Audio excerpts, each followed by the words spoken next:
Ok, donc on va tester nos deux épées là avec la cendre de guerre, donc le saignement.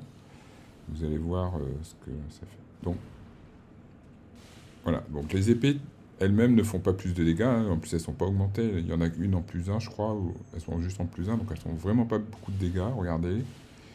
Mais euh, au bout d'un moment, donc là il y a une barre qu'on ne voit pas, il y a une barre de saignement qui augmente sur l'ennemi. Voilà. Et là, vous avez vu, tout d'un coup, le gros dégât jaune, c'est le saignement. Et donc, une fois que le saignement est passé, sa barre retombe à zéro, et il va falloir la recharger, sachant que, évidemment, il faut la charger plus pour faire un deuxième saignement. Bon, là, moi, je fais un peu n'importe quoi. Je vous passe en accéléré. Le combat reste long et pénible, hein. Il faut éviter ces attaques, hein. On n'a pas beaucoup de vie.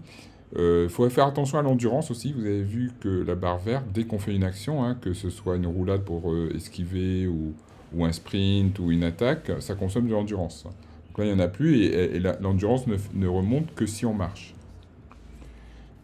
Voilà, donc là, on tape. Il y a eu un saignement, j'ai oublié de le commenter. Euh, mais voilà, grâce au saignement, on fait un peu plus de dégâts. Donc là, je vais quand même mourir, finalement. Et je fais un deuxième essai. Donc le début est un peu mieux, je crois. Donc voilà, toujours pas beaucoup de dégâts sur l'arme. Pas de dégâts directs très forts, mais le saignement va provoquer des dégâts en fait. Mais ça reste un combat qui est long parce que bon, là le perso est niveau 21. C'est pour ça que c'est mieux d'être un peu plus haut level. Je fais n'importe quoi, pardon, je rage en plus. C'est mieux de faire ce combat, d'attaquer voile orage en fait quand on est plutôt proche de 30. Entre 25 et 30, c'est plus simple.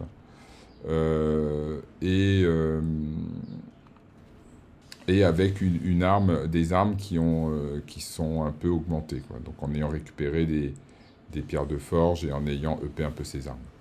Ça permet d'avoir un combat qui s'éternise pas trop. Voilà, le saignement, on a vu, et qui a pris des dégâts. Donc après, j'accélère un peu le combat. Bon, c'est toujours pareil, je fais un peu des erreurs, je prends des coups, mais au bout d'un moment, il va prendre un deuxième saignement. Pas tout de suite, je crois que c'est là.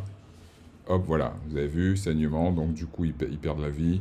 Je vais invoquer les loups pour aller un peu plus vite, mais les loups, ils vont pas servir à grand chose. Regardez, première grosse attaque, il y en a un qui meurt, l'autre, il est quasiment mort. Donc, ils servent pas trop, si ce n'est effectivement à attirer l'attention, ce qui me permet de mettre encore quelques coups et donc de pouvoir faire un troisième saignement, je crois, bientôt. Voilà, les loups sont morts déjà. Là, j'arrive à esquiver, là, je me prends un truc. Allez, là, je reste coincé, je vais crier. Ouais. J'ai failli tomber d'ailleurs, vous avez vu. J'étais près du bord. Putain. Eh oui. Ok, donc là, je me reprends. Il prend quelques coups, moi aussi. Ouf, là, j'ai eu de la chance. Je suis pas passé loin là. Allez, il reste très peu de vie, on va se concentrer et normalement, là, je le finis.